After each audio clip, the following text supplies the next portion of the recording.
Hello and welcome to Brandon Smith Rugby, and welcome to the preview for Scotland against Ireland in round 4 of the Guinness Six Nations. I was joined by Dan from Stuck in the Scrum, a brilliant Facebook group that chats about all things rugby. There'll be a link to that in the description down below. We took a look at the history between the two teams, the key battles. We took a look at team selection and put our necks on the line with our predictions. As always, if you do enjoy, be sure to subscribe. It's free to do and helps grow the channel, keeps you up to date with everything going on with the channel over the next few weeks. I will, of course, be doing a watch along for this game. Link down below and in the comments as well. Be sure to join me for that one. Anyway, enjoy the preview. Between the two sides then. So if we're looking at it now, Ireland have very much had dominance in this fixture, haven't they? And over the past 5 years, I mean, last time you guys faced, that was in the Autumn Cup. Ireland winning in Dublin 31-16, while in the Six Nations of 2020, just before we go into lockdown, Ireland won that one as well, 19 points to 12. Then in the World Cup in 2019, Ireland hammered you, if we're being totally honest, 27 points to 3. And then back in the Six Nations of 2019, then Ireland also won that one, 13 points to 22 at Murrayfield. And we'll get into both teams now and how they've done so far. So if we're looking at the results on the opening weekend, I mean, as a Scotsman, you must have been buzzing as you beat England 11 points to 6. And I thought, I was very, very impressed by your game management. That's what really impressed me with Scotland was, especially when Finn Russell got that yellow card, was the way they controlled the game, they controlled possession, they played in the right areas of the pitch. And then you lost against us 25-24 in round 2. As a Welshman, we won't get into it too much at all. But again, a red card, that was the real big change. And then Louis Rees-Zammit just did what he does and put up the gas on and off he went. I think on that one, mentality has a lot to play with it. I live in England at the moment, and one of my best friends is Welsh.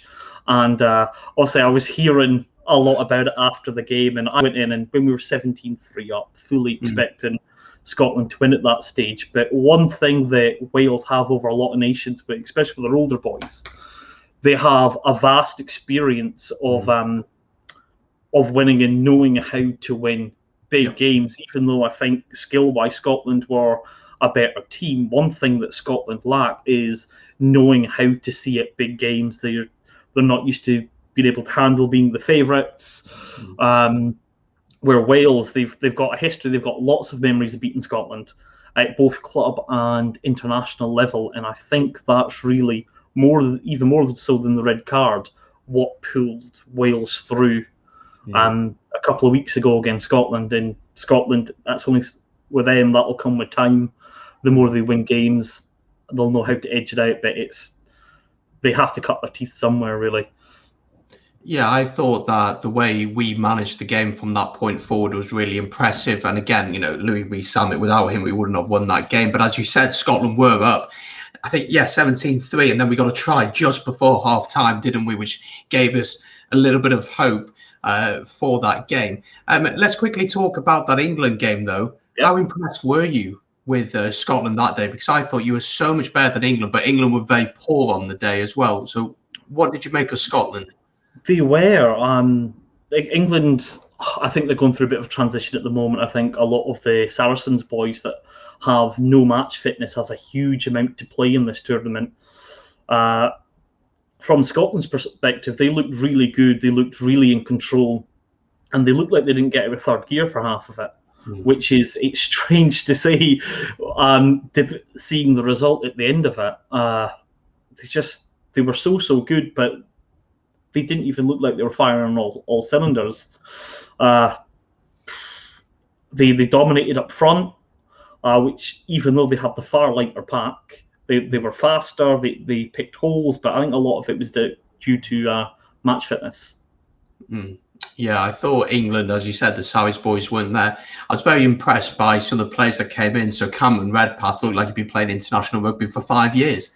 And he steps in his first game and is very, very impressive. And then obviously last week, no game because of the COVID outbreak in the France squad. We won't get into that because a little bit interesting. But France, of course, are playing this weekend. They're playing against England. Let's have a look at the team selection. Then it'll be on the screen now. I'll quickly run through it and then I'll get your thoughts on the team, and what do you make of it? So let's start with the fullback. Of course, it's Stuart Hogg as captain, with Sean Maitland and Duan van der Merwe on the wings. Duan van der Merwe is an absolute beast. He's ridiculous. An animal on the wing. Sam Johnson and Chris Harris then at centre, an interesting partnership there. Ali Price and Finn Russell at 9 and 10, with the front row being Rory Sutherland, George Turner and WP Nell, with the locks Scott Cummings and Johnny Gray. Then Jamie Ritchie, Hamish Watson and Matt Ferguson are the back row. And what are your thoughts on that team? Are you encouraged by that team? Do you think that this is the right team to face Ireland, do you think? What do you make of it? I am. There was one or two bits that surprised me. Sam Johnson, for one, surprised me being in there. The same with Sean Maitland. When I look at that team, I think Scotland are going to play a bit of a kicking game. When I see that, especially the like of Maitland, who's not usually the best attacking winner, but he's very, very good defensively, and he's very good under the high ball. And usually he's a great player to bring off the bench, but he doesn't tend to start anymore. I have to double check. I'm not sure if that's because Darcy Graham's injured, or is it just the way that Scotland have lined up to play against Ireland. When I saw it, the first thing I thought is I better put Duhan in my fantasy team. I expect Scotland to try to sort of play wide against Ireland, try to dominate sort of the set pieces, like going head to head. Ireland and Scotland both have the best lineups in the competition. And I think up front, when it comes to scrummaging as well, there's going to be a massive battle. I'm really excited to see Sutherland go head to head with Healy. Because potentially those two could be fighting over a Lions jersey. And those two themselves, it's I mean, as I used to play as a forward, that's the one I'm looking forward to the most. Yeah, I think it's an interesting Scotland squad. There's some interesting picks. Let's quickly look at how Ireland have done this tournament, and then we'll get into their picks for the team. Ireland on the opening weekend then lost against us. Of course, Peter O'Mahony was sent off in that one. They then travelled to, they went home then and faced the French, losing 15 points to 13. And then last weekend, of course, they beat Italy 48 points to 10, but it's difficult to judge where anyone is at when they play the Italians. No disrespect to Italy, I do think they're improving a little, but it's very difficult to gauge where they're at. So they come into this game, one win so far, and probably not playing the most adventurous rugby, are they? And their team selection does reflect them. We'll look at that in just a second. But how do you assess Ireland? I think Ireland are a team that's in transition at the moment. Obviously, Farrell's come in and he has to set his own footprint. He needs to sort of establish his way. He needs to put his print on the team somehow. The Irish team they've put out is sort of very strong, especially in their forwards. And that's probably where they will look to. They'll try to bully Scotland a little bit up front. Especially Healy, Furlong, Henderson, James Ryan, who's been massively impressive. I mean, I'd love to see him go head to head with Johnny Gray. Is another one. I think they'll try to disrupt the Scottish line out, because that's what a huge part of the Scottish game at the moment. I think they're going to try bully them in the scrum. It is a strong side. They're definitely going through a bit of transition at the moment. I mean, they were unlucky against Wales. They were outplayed a little bit by France as well. And I think they'll be looking a bit more long-term than short-term. I think we'll try one or two new things. I think you might see something come out of this Irish side that we've not seen before. I don't know what that's going to be yet, but it's a funny feeling. Yeah, let's take a look at the squad then that Andy Farrell has picked to face the Scots. So starting once again with the fullback, Hugo Keenan keeps his place at fullback with a very experienced Keith Earls on the wing. Also on the wing is James Lowe of Leinster. In the centre partnership then, very impressed with these two during this campaign. Henshaw and Ringrose with Sexton. And Gibson Park keeps his place at 9 over Murray. What do you make of that decision? Well, obviously Andy Farrell's seen something in him. And he sets the pace. I think Gibson Parks plays a faster pace of game than Conor Murray.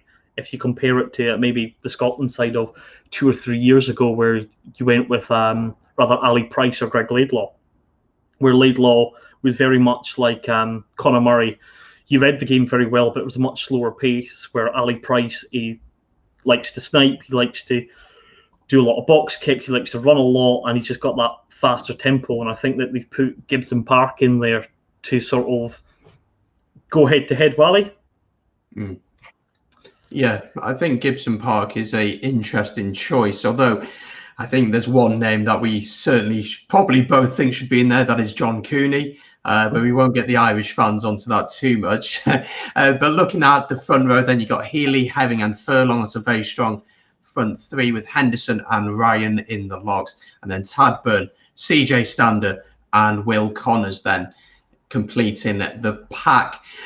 Who will be the danger men for Ireland? Who will Scotland need to be looking out for in this game, do you think? The first one, CJ Stander. Yeah. Definitely, he is. I mean, I think he's one of the best number 8s in the competition. Mm-hmm. He is so powerful and he's so quick. Once he gets ahead of steam, it's really hard to watch. Hard to stop. I remember watching him in the first game where he ran straight into Faletau against Wales and knocked him on his backside. He's such a powerful man. I think Gary Ringrose for Ireland has been sort of on form. He's been amazing so far. Keith Earls again. I mean, he's lightning quick. Some of the ones that I've sort of tried to watch here, where I think the battles are going to go ahead. I mean, Healy versus Sutherland, I think is going to be amazing to watch. Ryan against Gray is going to be amazing as well. Price, Gibson Park. I think the mind games between Finn Russell and Sexton are going to be very good. I was listening to Zebo on one of his podcasts that he did. He had Finn Russell on as a guest speaker. And they were talking about how one of Finn Russell's favourite things to do on a rugby pitch is to try wind up Sexton. It's the way that I see this is it's going to be a really good battle to see. I think Ireland are going to play a very structured game. They're going to be quite conservative. I think they're going to try to frustrate the Scots. They're going to try and make them lose their patience and give away possession. Whereas in Scotland, I see a lot of high balls. I see a couple of Stuart Hogg's spiral kicks maybe, and they're going to try play it wide to almost try get around the Irish. Yeah, I think the big thing in this game is if Scotland can get a front ball, if they can win that dominance at the breakdown, then you have the creativity and probably the best creative 10 in the world in Finn Russell. I think what you say about winding up Sexton is something certainly that Scotland can look to do. We know he's got a temper on him. We know that he's got a bit of a big mouth, and we know that's something that Scotland could look to do. The area I would be concerned, as I think you've alluded to already, for Scotland, or encouraged with if I was Irish, is the physicality of this Irish team. This Irish team could bully you up front and could control the game by just Gibson Park is not going to spread the ball out wide much at all. It's going to be pass it to Sexton into Henshaw into contact, repeat, go through a few forwards, win a penalty, go to the corner, drive him all, try. That's kind of what Ireland are going to try and do. But I think Ireland have kicked a lot so far in this tournament. Lots of box kicking, lots of kicking from Keenan and from James Lowe's kicked a lot. And you can't afford to kick to the likes of Hogg. No, because you know he's so good with a little bit of space. Duran van der Merwe as well. A shout for the Lions. I think that's how good he's been recently. So I think there's going to be a lot of battles on there, but I think it's going to be a really tight game. What are your predictions going into this one, would you say? Look, on paper, I think Scotland have the stronger side at the moment, and it's not often that I get to say that. Ireland, for many years, have had the better of the Scots, and Scotland should win this if they play to themselves. If they're disrupted by Ireland, they could win it. I'm going to say Scotland by between 4 and 6. Oh, okay. So a close game for sure. I think it's going to be really interesting in the opening 10 minutes to see how this one goes. If Ireland really begin to dominate the ball and start frustrating Scotland, then you see, I mean, Finn Russell is world class, yes, but a lot of what he doesn't try works. And when he gets frustrated, it gets worse and worse throughout the game, I find. But I am going to back Scotland to win this one. I think I'm going to agree with you. I think I'm going to say a little bit less. I think 3 to 5 points. I think it's going to be really close. And I think that Ireland just simply don't have a plan B. And I think that's really what's going to be their issue, is that if it doesn't work and if Scotland can win the battle at the break, I think Richie and Hamish Watson are going to be key in that area. Oh yeah, I'm backing Watson to have a really, really good game. Funny, I ran a poll on this on my page just before I came on. I checked it just before there. It's 7-1 in favour of Scotland at the moment. I grew up in Ireland, and Ireland's a side I've always had a lot of respect for. They're a very, very good team, but I just think they're going through a bit of change at the moment. I can't.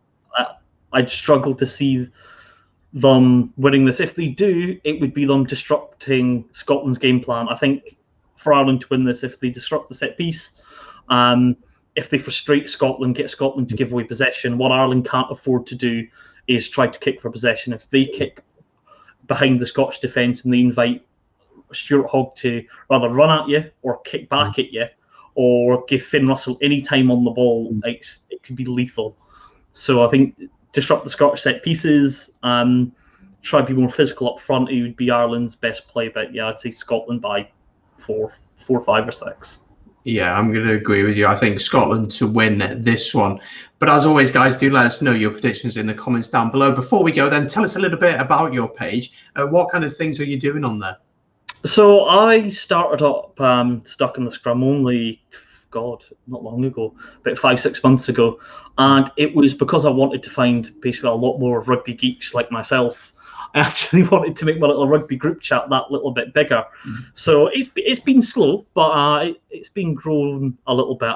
We're looking for a lot more people to join in the page and just sort of chat rugby, especially those that have got an interest in club rugby, because a lot of people have a lot of chat around the Six Nations, the World Cup, and that's fantastic. But we're also looking for people who'd be watching the Munster Connacht games or Glasgow Ospreys, your day in, your day out stuff. Just find I set up to be a community of a lot of like-minded people, have a bit of chat, have a bit of banter, have a bit of fun. And you never know, after COVID's all done and dusted, I might meet up with a couple of them for a drink or something.